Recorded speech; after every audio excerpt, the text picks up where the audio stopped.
Hola, ¿qué tal? Mi nombre es Roed García y estamos en una clase de procesos de alimentos. En esta ocasión vamos a revisar la unidad de procesos térmicos de alimentos sin remoción de agua y nos vamos a enfocar en el tratamiento de productos enlatados, específicamente el método de Boll. El contenido de esta presentación consta de 3 partes. Primero es el contexto del procesamiento térmico de productos enlatados, los fundamentos y vamos a terminar con el caso específico del método de Boll, la teoría y un ejercicio. Comencemos. Es importante señalar dentro del contexto que el mercado de los enlatados no es cualquiera, es decir, está valuado en 23.160 millones de dólares en el 2020 y a pesar de la pandemia se estima un crecimiento en alrededor de 7.000 millones de dólares para el año 2026. ¿Sí? Aquí, como pueden ver en esta imagen, también la cantidad de productos enlatados no solo, incluyen productos lácteos, granos, las proteínas, frutas y vegetales. Es decir, abarca todo el panorama de tipos de alimentos. Por ejemplo, aquí en México en particular, las industrias principales que más facturan son lácteos, cereales y cárnicos. Entonces, incluye todos esos procesos. Algo interesante, sin embargo, es que también el tipo de empaque, por ejemplo, el atún, antes siempre estaba enlatado, ahora si ven en supermercados, está en un tipo de pouch que le llaman, un tipo de pouch Tetra Pak.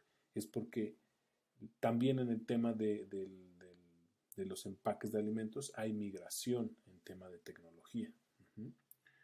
En el tema también del autor que vamos a revisar, el método de Boll, él es el personaje. Él, imagínense, nació en 1893, es decir, a finales del siglo XIX, y murió en 1970.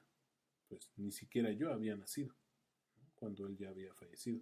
Y él, muy interesante, es un matemático que trabajó en la industria de alimentos e innovó para lograr este cálculo. Y al final, la pregunta de su cálculo es, pues, ¿cómo, mi tratamiento funciona o no funciona? De eso se trata el concepto de hoy. Este es el equipo del cual se hacen los cálculos. Aquí adentro se meten, es como una gran esterilizadora autoclave donde meto todos los enlatados y los esterilizo. Digamos, una persona se tiene que subir aquí, maniobrar, ver los controles. Entonces, digamos, eso solo como contexto. Ahora hablemos de los fundamentos, los cálculos, ¿no? Lo que ustedes van a aprender como químicos de alimentos. Quiero que observen principalmente aquí la curva de penetración de calor. Como ustedes pueden ver, aquí se grafica la temperatura con respecto al tiempo. Es un proceso, en este caso de 60 minutos, donde la línea azul es el equipo.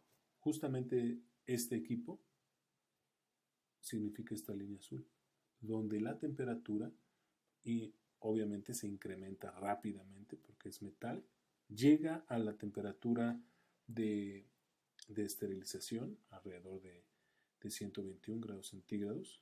¿Que por qué 121 y no 122, 123? En realidad viene de la conversión de 250 Fahrenheit, que se utiliza como estándar para saber que se anula a las esporas de una especie muy termorresistente de microorganismo presente en los alimentos.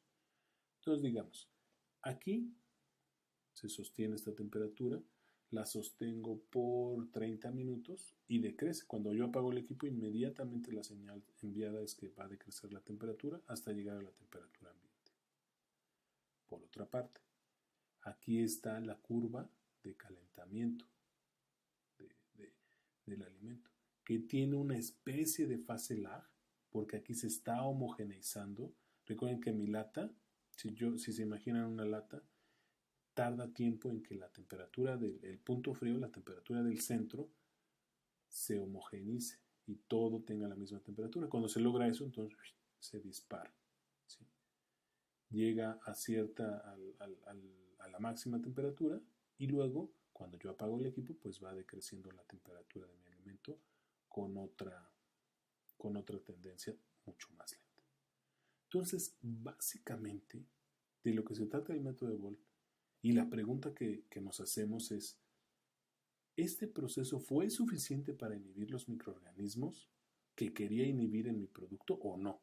Porque pues no es lo mismo, ¿no? Mi cálculo, si llegase aquí, pues inmediatamente y estuviera.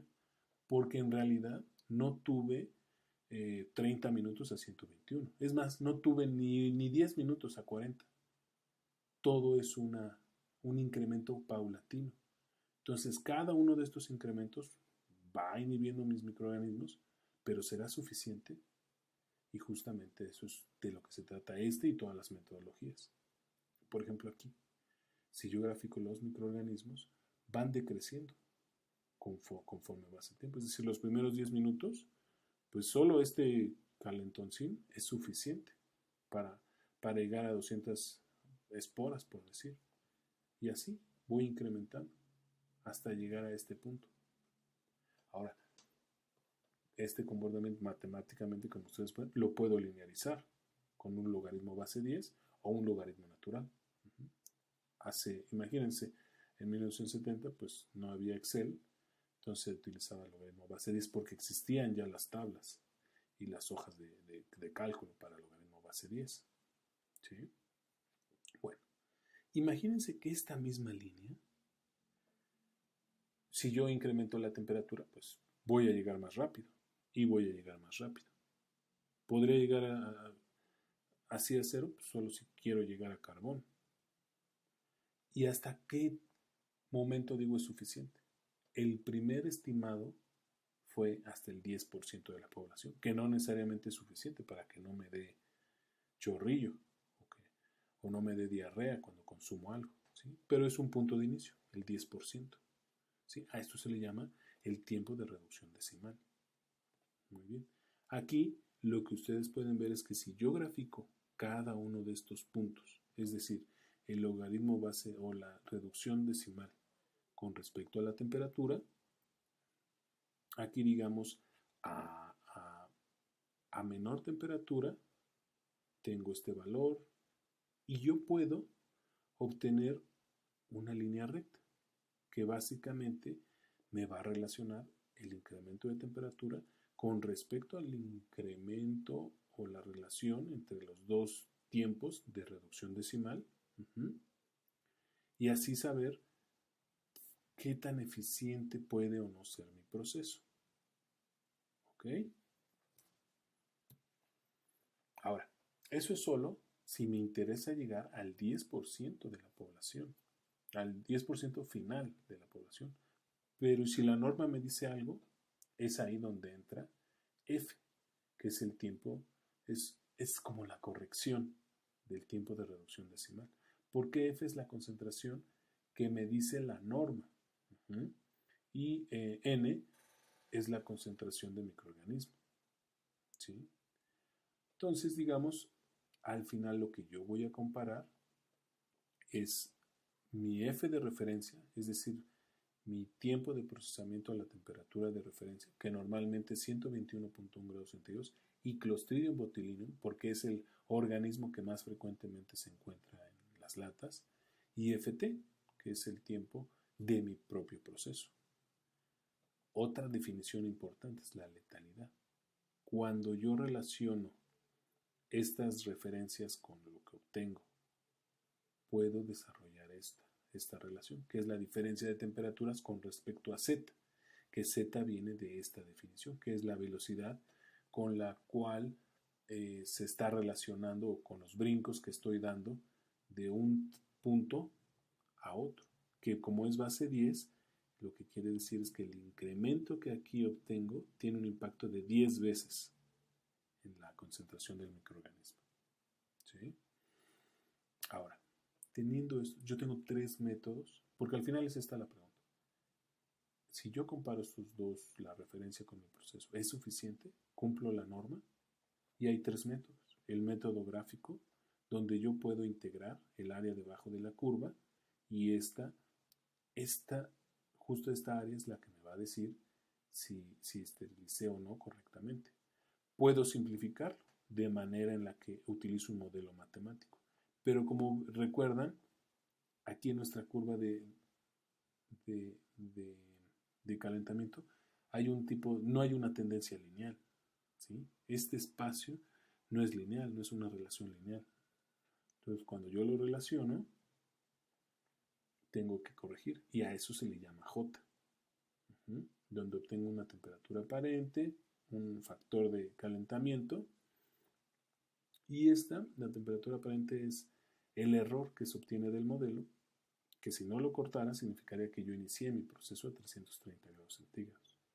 Y justamente es ahí donde entra Boll, donde dijo, bueno, si de todas maneras lo voy a quitar de una vez en mi modelo, lo que voy a asumir es que mi temperatura inmediatamente o mágicamente va a llegar a esta temperatura de operación. ¿Sí? Es decir, lo que él hace es una aproximación para considerar esta línea como la temperatura del proceso y así no tener que hacer la diferencia entre estas dos curvas. ¿De qué se trata? Como pueden observar, aquí hay un tiempo de calentamiento, un tiempo del proceso, un tiempo total y básicamente con base en experimentos lo que él encontró es que una vez que pasa el 58% del tiempo de calentamiento promedio, yo puedo asumir que sube a mi temperatura de operación y todo este tiempo de proceso es el tiempo de Boll. Es decir, el tiempo de Boll es el tiempo del proceso desde que el equipo alcanza la temperatura deseada y el 42% del tiempo de encalentamiento. Es un estimado y ha funcionado.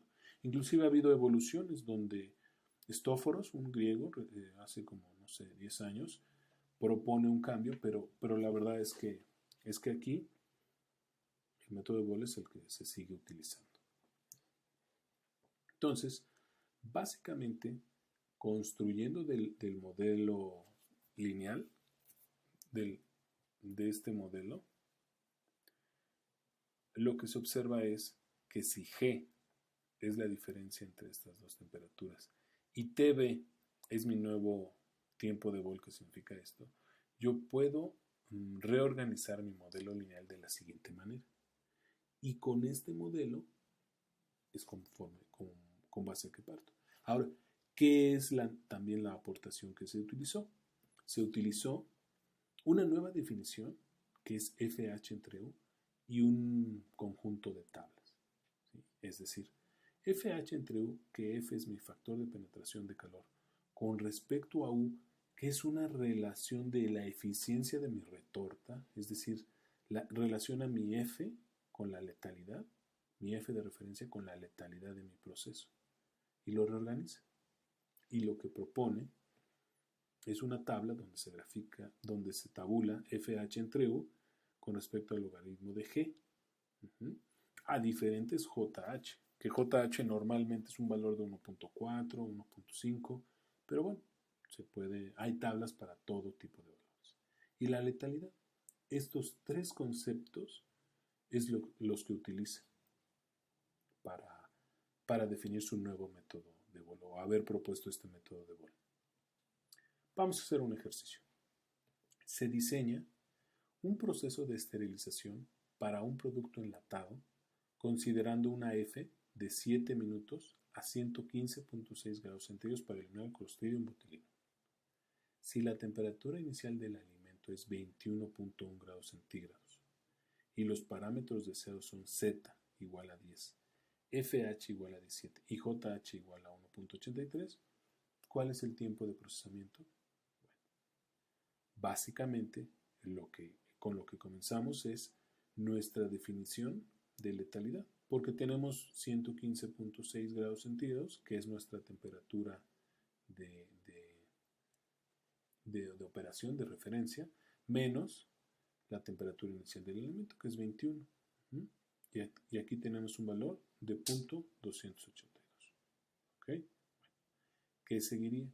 Yo puedo estimar FH entre U, es decir, el valor de 17 minutos, que es FH, el valor de 7 minutos, es decir, la relación entre FH y F0, multiplicado por este valor de L, me da esta nueva definición, que es mi relación de FH entre U.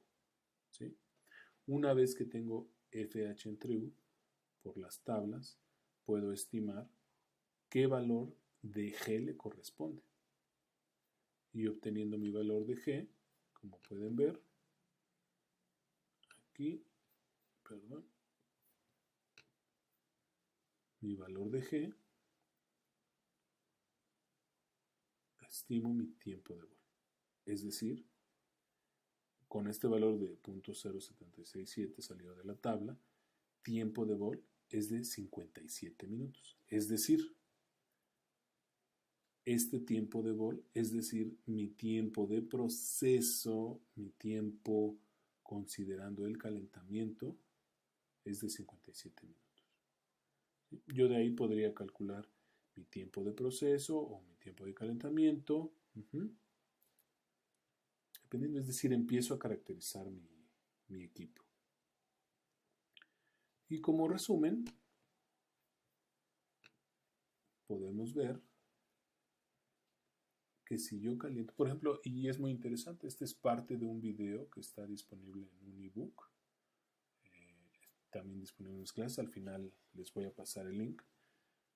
Aquí pueden observar, en este caso unos champiñones que son esterilizados, es lo que van a hacer ustedes en LabTech. Puedo estimar su perfil de temperatura, puedo resolver por cualquier de los 3 métodos y en esta ocasión vimos el método de Bol. El método de Bol me relaciona la letalidad, la definición de FH entre U con una tabla de valores. Y de ahí estimar mi tiempo de Bol y de ahí caracterizar mi proceso. ¿Sí? Les agradezco profundamente su atención. Como les comentaba, hay un ebook de procesos de alimentos que se hizo con todo el claustro de profesores. Está disponible en la página de Libros UNAM y sus videos están asociados en un canal de YouTube donde se pueden hacer muchos ejercicios de estos o pueden ver inclusive videos que harán en LabTech. Y pues no me queda nada más que agradecerles. Mi nombre es Roeb García Razola. Soy profesor investigador de la UNAM, Laboratorio 313, y este es mi correo. Les agradezco muchísimo toda su atención.